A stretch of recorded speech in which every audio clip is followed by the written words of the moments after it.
Tape measure.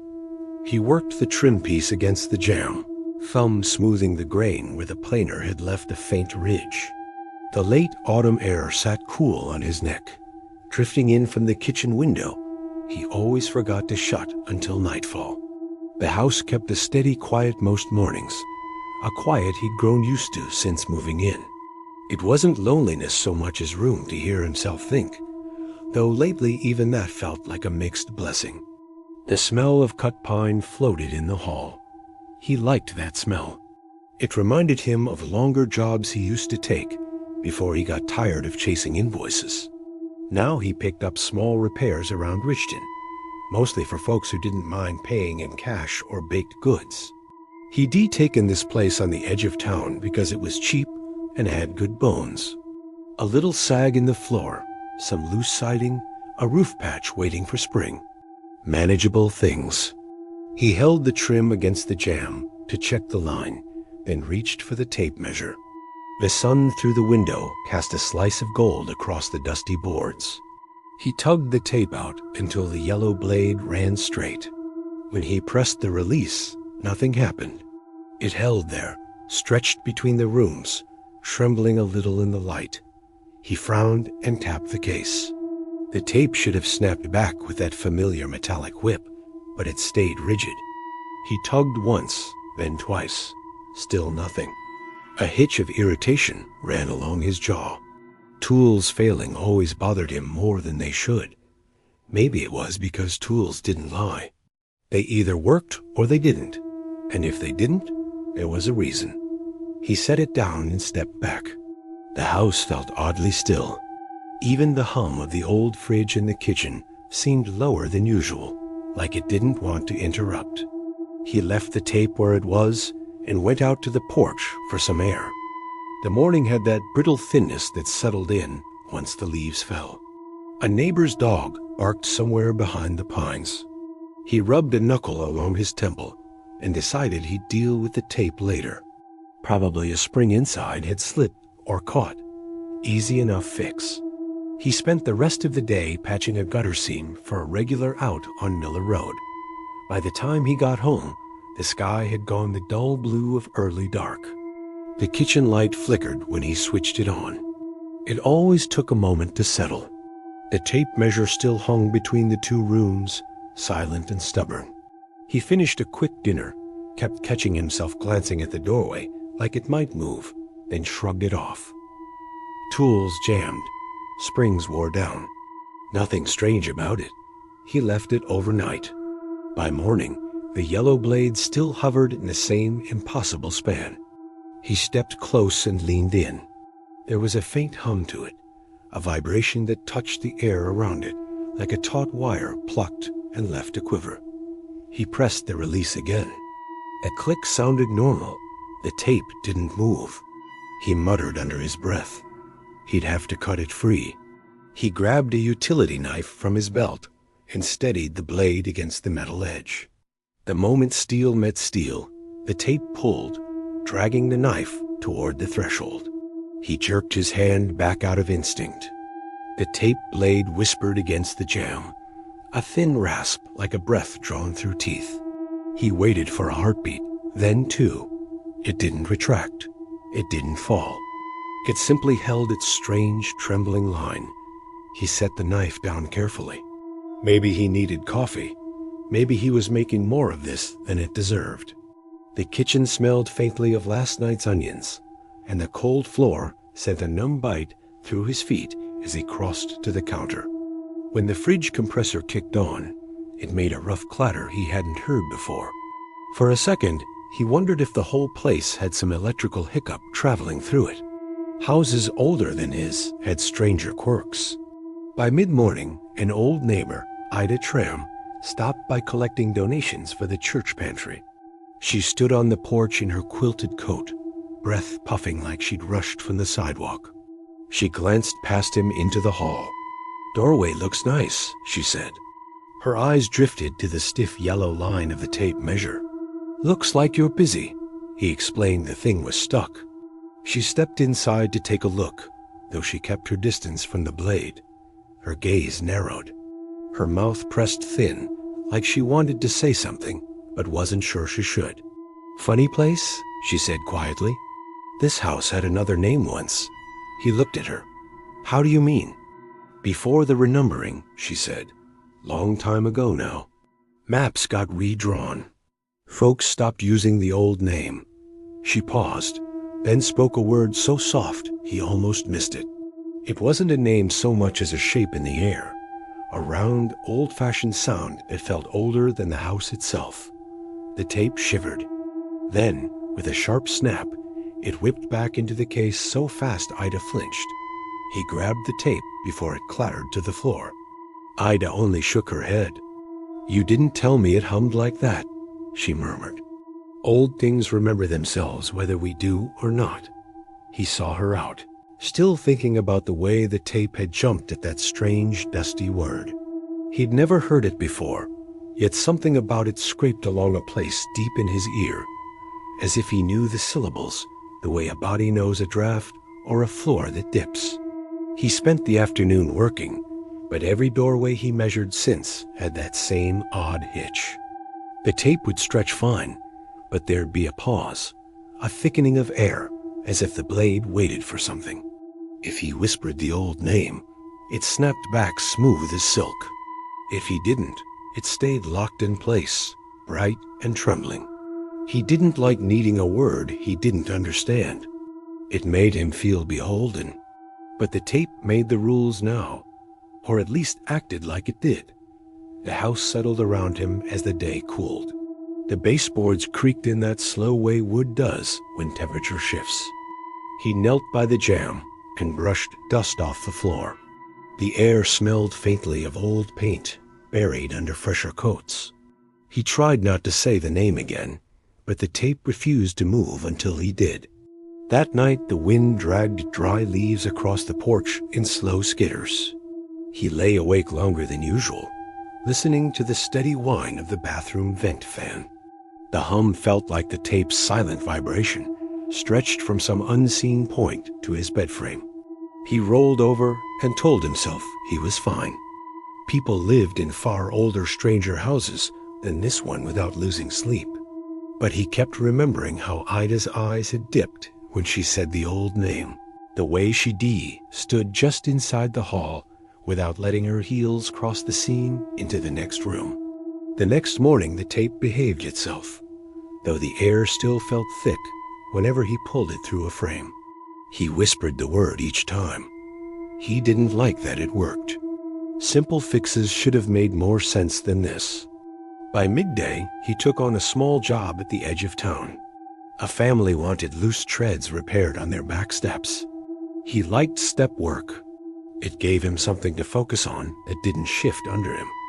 The wood was old, but not dangerous.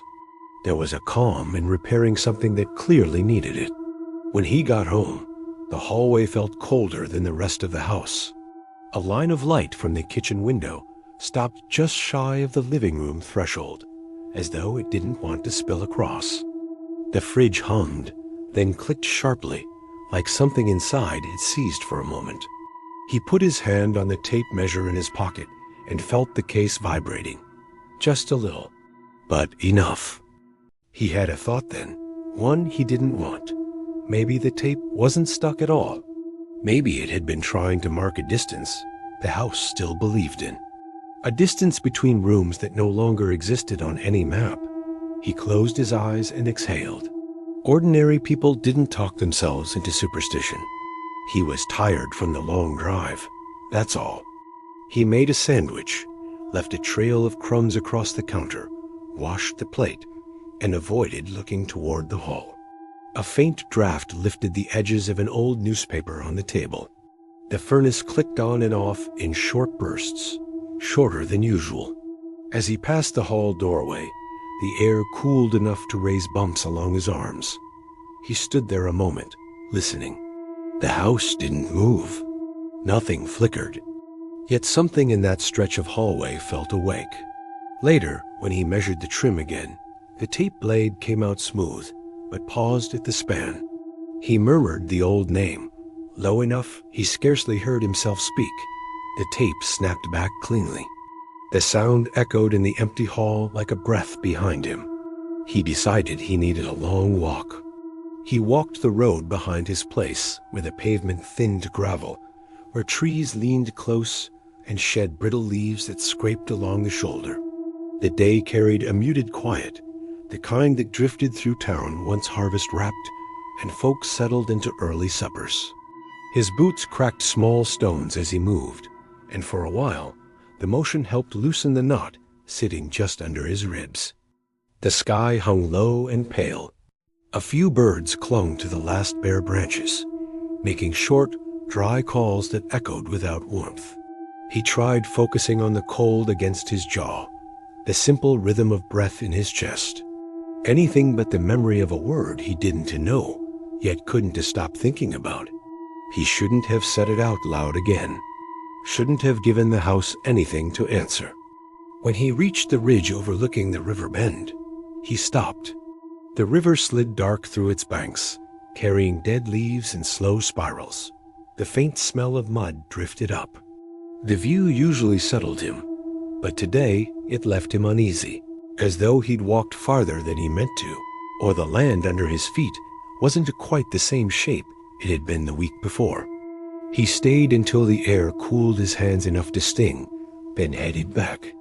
The house stood quiet under the porch light, which flickered once and steadied. He hesitated on the top step. The key felt icy where he pinched it. When he unlocked the door, a thin creak sounded from deeper inside, like a board shifting under an unseen weight. He told himself houses spoke like that when the temperature dropped. Nothing unusual. Still, he paused in the entry longer than necessary, listening to the hush that followed. The hallway held its odd chill. He kept the light off, not out of bravery, but because turning it on felt like an invitation.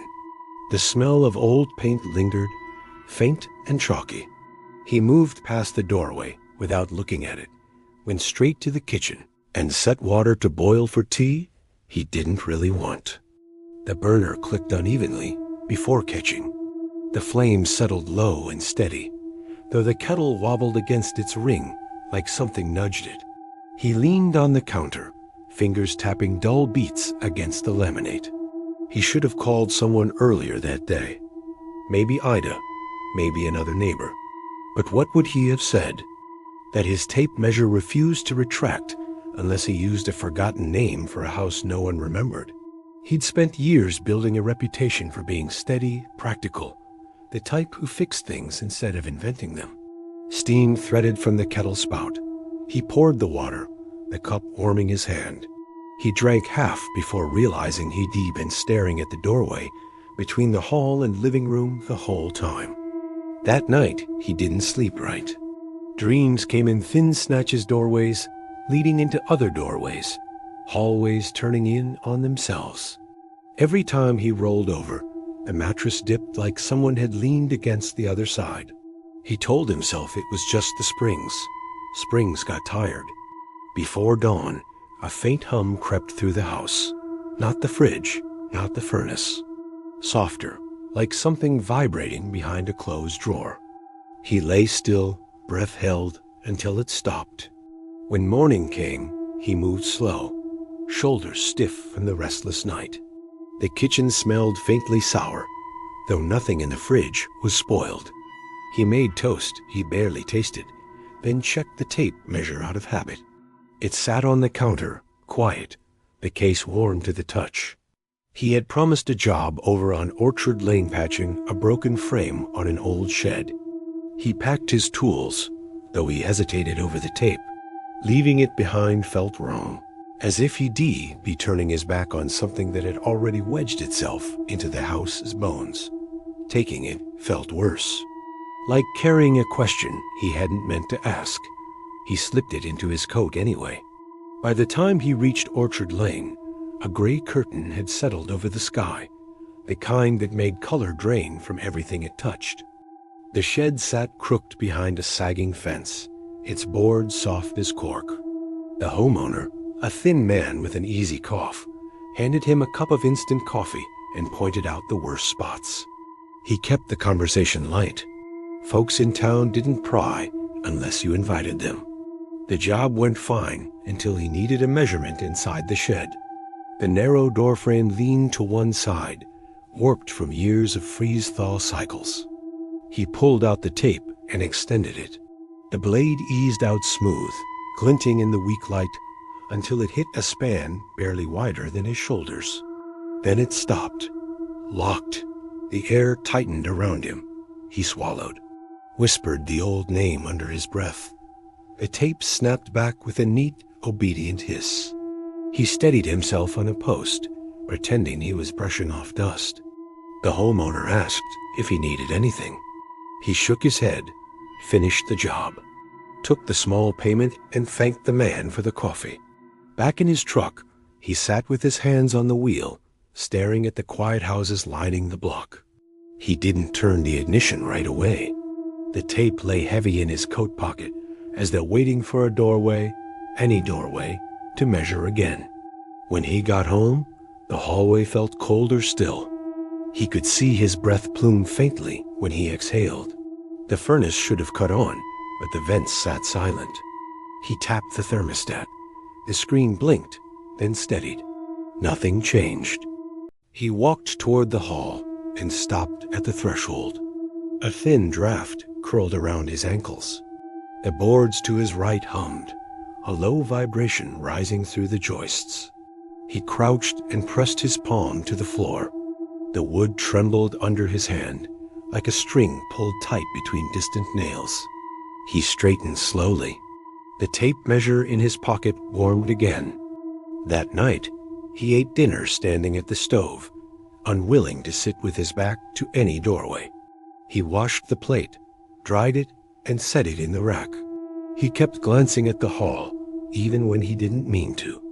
A knock came at the door near sunset.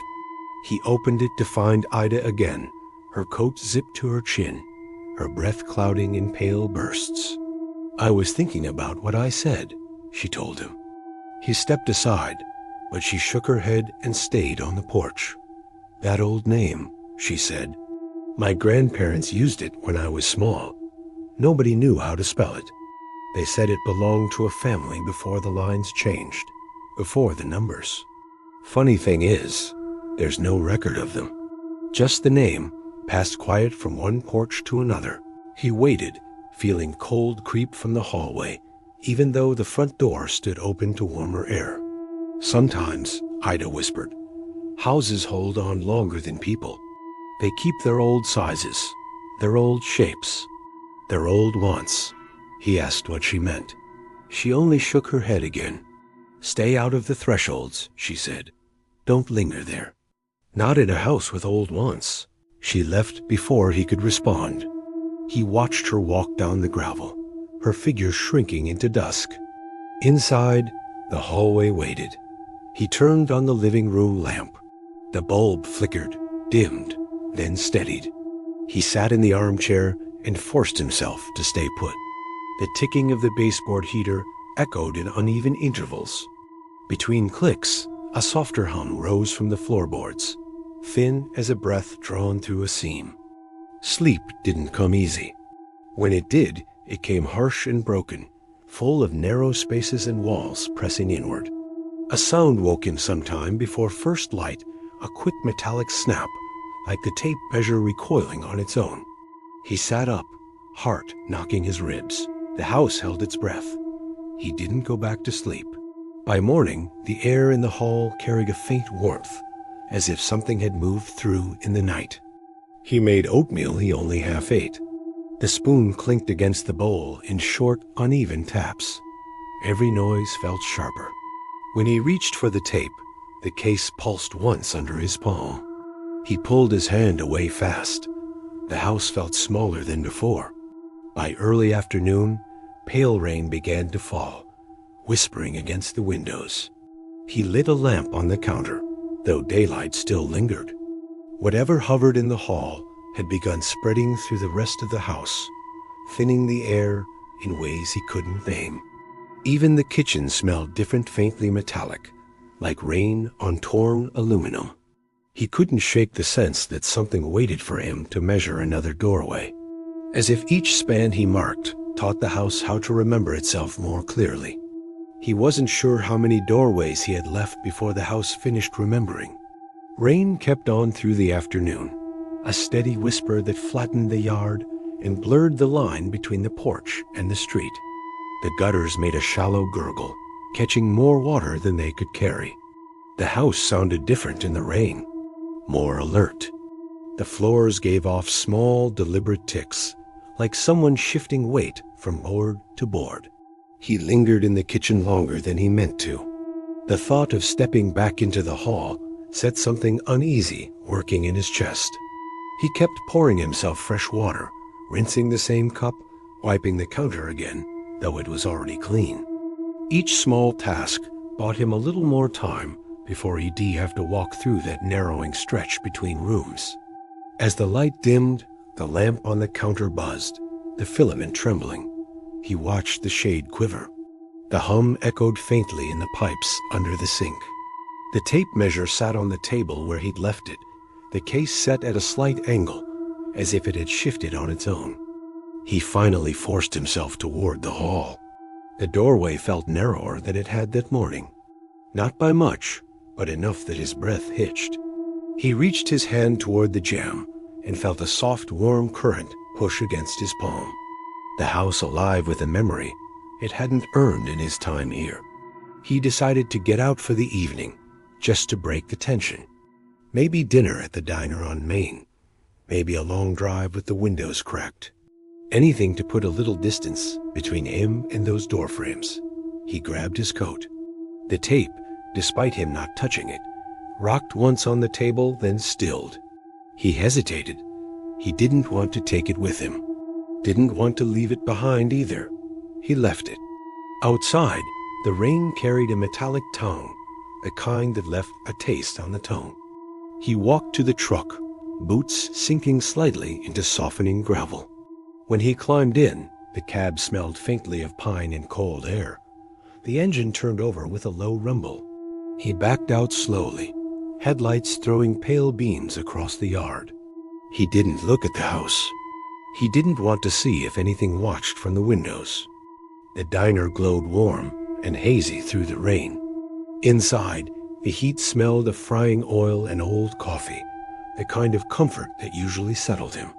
He ordered a meal he barely tasted, pushing it around the plate more than eating it. People drifted in and out. The low murmur of voices blurred into a steady drone. He tried to lose himself in it.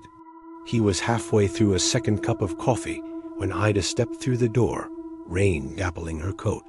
She scanned the diner, caught sight of him, and moved over. "Thought I might find you here," she said. She didn't sit. "You shouldn't leave that place empty after dark." He tried to laugh it off, but she wasn't smiling. "That old name," she said quietly, "wasn't for a family. Folks always said it belonged to the shape of the land, or what stood there before the first boards went up. Something like a measure or a mark. Hard to explain. You didn't hear it with your ears as much as feel it in your throat." He felt the words settle heavy under his ribs. "You didn't teach the house anything," she said. "It remembered on its own. You just answered it." She left before he could speak. The bell over the door chimed, soft against the rain. He sat a while longer, pretending to finish the coffee. But the thought of his house sitting there in the dim light, waiting behind quiet walls, pulled at him until he couldn't sit still. He paid and stepped back into the wet evening. The truck engine grumbled, lights cutting thin sheets of rain. The drive home felt longer than usual, the road slick and empty. When he turned onto his street, the houses on either side looked hunched, shapes folded in the dim. His porch light flickered as he pulled in. He sat in the cab, listening to the rain drum on the roof, telling himself he'd go inside as soon as he took a breath. He took one, then another. The tape measure was waiting somewhere in the dark. He stepped out, locked the truck, and walked toward the porch. Each footstep landed too loud, swallowed quick by the rain. The key stuck a moment in the lock before turning. When the door eased open, warm air brushed past him, carrying a faint, dusty scent like old plaster crumbling behind the paint. He stepped inside. The hall stretched ahead of him, shadow pooling low along the floorboards. The kitchen light he'd left on burned steady, though the far end of the hall flickered with soft, wavering dimness. He took a slow breath. The tape sat on the table where he'd left it. Only now the blade had inched out, just a hair, a sliver of yellow peeking past the lip of the case. Waiting. He told himself he wouldn't touch it. He moved to the living room instead, sank into the armchair, and tried to listen to the rain. But the house had a different rhythm now. A low, gradual tightening in the beams.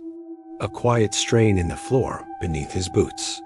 The kind of sound wood made when pushed past the shape it wanted to keep. After a while, he stood. Something in him understood he'd been holding off the moment too long.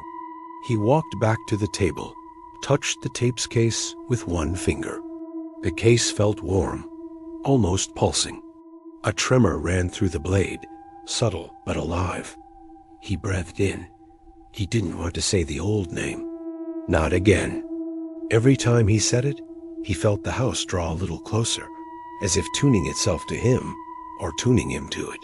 He stepped toward the hall doorway. The jamb loomed taller, as if the frame had lifted a little, stretching to a shape he didn't recognize. He pulled the tape from the table with a resigned, hollow dread. The blade extended smooth and bright, sliding out as if pulled by air alone. It reached the opposite jamb and held. The house hummed through the floor. He kept his voice low, barely above a breath. He whispered the name Ida had said, that soft, old sound shaped more in the throat than the tongue. The tape didn't snap back. The blade trembled, stretched tighter, the case warming in his hand until he nearly dropped it. The air thinned, heavy enough to taste. The doorway seemed to lean, angle shifting as if remembering an older geometry buried under newer boards. He whispered the name again. The blade shivered. Then, slowly, instead of retracting, it pulled farther, slipping from the case inch by inch. The metal whispered across the air, dragging a new measure the house had waited too long to reclaim. He stumbled back.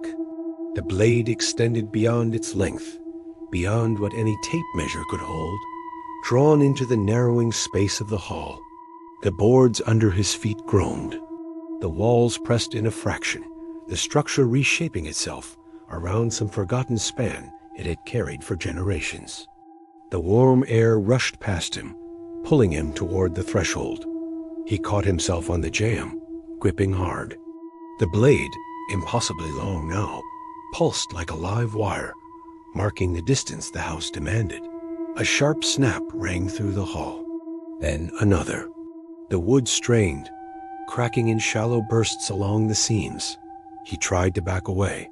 His hand wouldn't move from the jamb. The house held him still as the blade wound itself tighter between the frames. The yellow metal flickered in the dim, bright enough to catch on his vision. The doorway narrowed. The air thickened. He whispered the name one last time.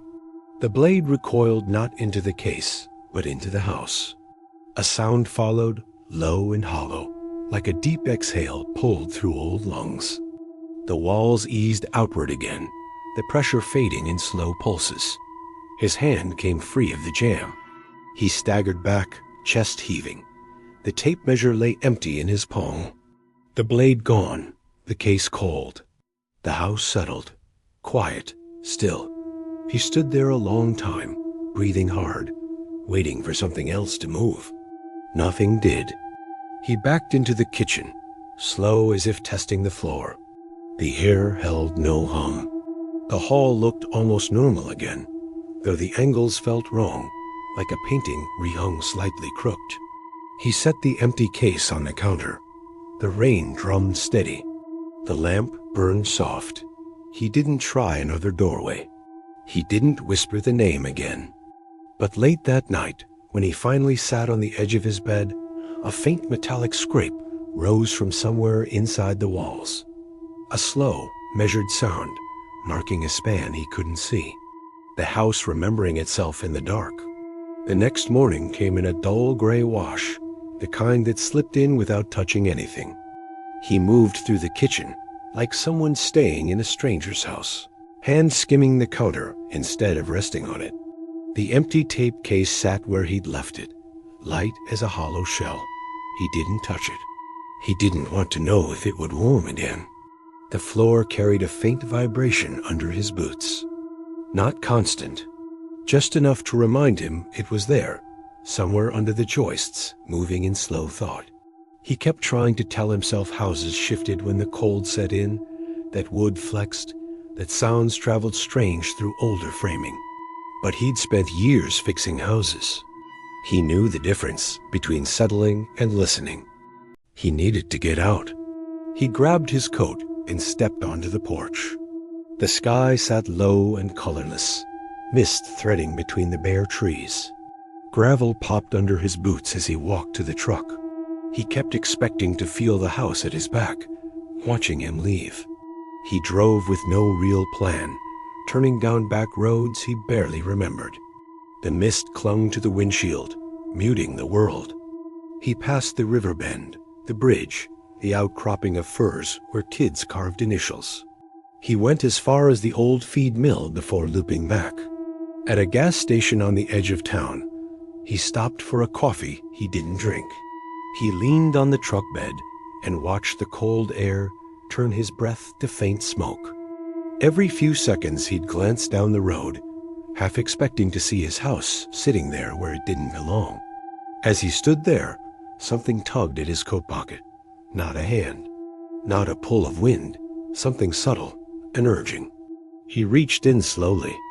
His fingers brushed paper a receipt from the diner, and beside it, something thin and cool. A sliver of metal. He froze. When he pulled it out, he saw a narrow length of the tape blade curled soft against his paw. Only a few breaths long, but unmistakable. His stomach dropped. He looked around the parking lot. Nothing moved but a distant flag flapping on loose cord. He didn't remember putting the blade there, didn't remember breaking it free, yet it had found him. He slid it back into the pocket, jaw tight. He wasn't sure what scared him more, that the tape had followed him out of the house, or that some part of the house had wanted him to find it. He drove home slower than before, tread pooling low and steady. When he reached the yard, the house looked unchanged, quiet beneath the gray light.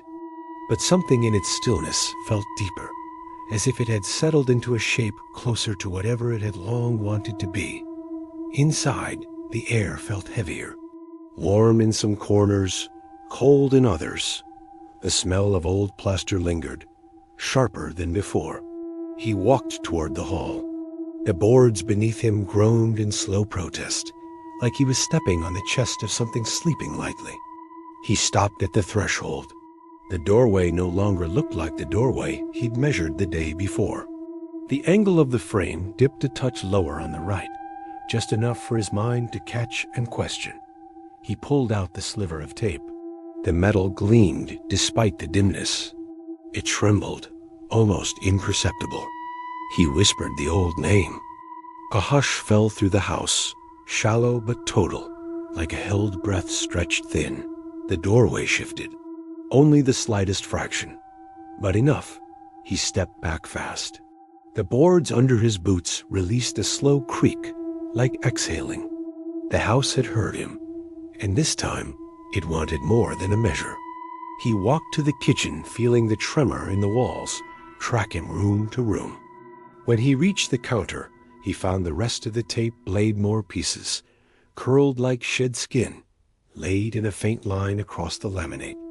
They hadn't been there when he left. He didn't touch them. He stood there, breath tight, listening. The house settled in small, soft pops. He thought of Ida, the way she wouldn't cross the threshold, the way she said old once. He wondered how long the house had been waiting for someone willing to answer. As the afternoon dimmed, he carried himself to the living room and sat, hands gripping the armrests like the chair might drift away from him. The floor held a steady thrum beneath him, subtle but insistent. He tried to breathe slow, to steady himself. When dusk took the last of the light, the air in the hall brightened by a margin, like moonlight caught behind old paint. The house hadn't finished remembering, and he wasn't sure he had enough left in him to stop it. He stayed awake until the lamp dimmed to a pale flicker, until the furnace coughed twice and fell silent, until the house began to shift again in the dark, slow stretches of wood and wait and want. He didn't sleep at all. Part 5 morning brought a bleached, hollow light that slipped across the floorboards like a thin frost. He moved through it careful, as a man walking on a frozen pond. Even the softest step sent faint tremors through the house now, little responses he felt more than heard. He made coffee he couldn't finish. Whatever warmth that had disappeared too fast against the chill working up his arms. He kept the lights off. Something in him knew brightness would only show more of what had changed. When he reached the hall, he paused. The threshold leaned again, not enough to look broken, but enough to feel wrong in his bones. The line between the kitchen and living room slanted now, like two rooms listing toward each other. He didn't need a tape to see the shift. The house had its own measure. He crouched and laid a hand near the seam where floor met jamb. A wood throbbed once under his palm, a slow, deliberate pulse. Not settling, calling. He stood fast, breath shallow. He walked to the porch for air. The outside world felt weak, far away. The sky sagged low, colorless as wet ash. A mild wind dragged itself across the yard. He tried breathing deep, tried grounding himself in the familiar sounds, distant traffic, a dog barking down the block, the soft rattle of branches. But everything felt muted, as though the house had pulled a thin veil over the world. He heard gravel crunch behind him. Ida stood at the edge of the yard, hands in her coat pockets. "You didn't sleep," she said, not a question. He shook his head. "The land under that house was marked once," she said. "Not by surveyors, by something older. A measure set down long before folks started framing walls around it." He didn't ask how she knew. Her face held the same solemn look he'd seen on old farmers when they talked about storms that never touched town again.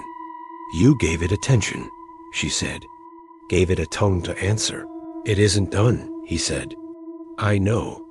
A faint breeze moved between them, carrying a dry, chalky smell like scraped plaster. "Some places aren't meant to be lived in," Ida said. "Not the way we think of living." He looked back at the house. The porch beams leaned inward by a hair, barely noticeable unless you knew them well. Shadows pooled deeper in the corners than they should have in that weak morning light. "What does it want?" he asked. She hesitated, eyes moving over the siding, the window frames, the slight bends in each line. "A shape it used to be," she said.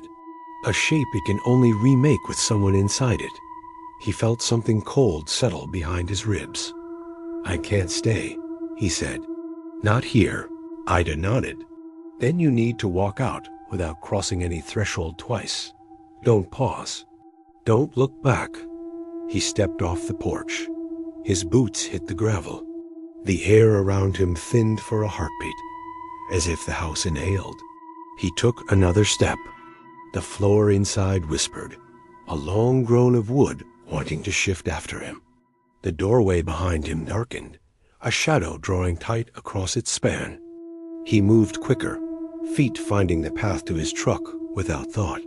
When he reached the driver's door, he heard its soft metal rasping inside the walls of the house, a slow curl of blade against old studs. The house measuring something he could no longer see. He opened the truck door and climbed in. The cab felt too small, too fragile to protect him. He turned the key, breath held. The engine caught. He put the truck in gear. Ida backed away from the drive, eyes wide and shining. He looked at the house one last time. He shouldn't have. The doorway had narrowed to a thin, tall seam, the jambs bending inward in a shape no human frame could pass through. The windows looked longer, the roofline dipped, the siding flexed as if made of breath instead of board. The house leaned toward him, slow and yearning, like a thing stretching after the shape it had been denied too long. He tore his gaze away and pressed the pedal. The truck lurched forward, gravel spitting under the tires. The house receded in the rear view, but the line of it tilted, hungry, remembering itself stayed, etched behind his eyes. He drove until the mist swallowed the road and the last of the houses fell away. He didn't stop, didn't breathe easy. When he finally reached the far end of town, his coat brushed something in his pocket. He froze. Slowly, he reached in. A sliver of tape uncurled against his palm, warm as breath. The house hadn't needed him to stay. It only needed him to carry the rest of its measure into the world. He closed his fist around the thin curl of metal. It pulsed once, faint and deliberate, waiting for the next doorway, waiting for the next shape to remember. He drove until the land turned to low fields and thin fences, until the road dipped and rose through stretches of fallow earth. The mist thinned, traded for a clear, brittle afternoon sky. He kept both hands tight on the wheel. The radio stayed off. Every bump in the road felt like something tapping from inside the truck frame. He pulled into a small rest area where a pair of trash barrels leaned against a faded sign. The place was empty, the kind of turnout people only used when they had no choice. He killed the engine and sat with the quiet pressing in from all sides. His pulse thudded against the sliver of tape in his pocket. He took it out slowly. It lay flat on his palm, a thin, curved breath of metal, edges dulled but not broken. It no longer trembled. It simply waited. He couldn't bring himself to throw it away. Every time his fingers twitched toward the trash barrel, a low unease rose through his spine, warning him like a hand clapped on the shoulder. He tried placing it in the glove box instead. The moment he shut the compartment, a faint metallic tick sounded inside, like the sliver had tapped once against the plastic. He opened it again. The sliver lay exactly where he'd set it, but it faced a different direction. A thin coil of dread tightened under his ribs. He snatched it up and stepped out of the truck, boots thudding against the cold ground. A wind dragged across the lot, stirring grit and dead leaves around his ankles. The air tasted like rain that hadn't fallen yet. He turned toward the nearest field. Rows of dead stalks ran crooked over the earth. He walked a few paces in, stopped, and crouched. Maybe he could bury the thing, let the soil take it. Let distance and dirt swallow whatever the house had pressed into him. He scraped a shallow trench with his hands, cold dirt packing under his nails.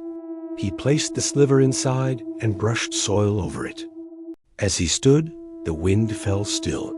The field went quiet. Not peaceful quiet, listening quiet. He stepped back slowly. His breath clouded, though the air wasn't cold enough for it. Then the earth under the fresh cover of dirt gave a single soft click, like something snapping into the correct position. He didn't wait.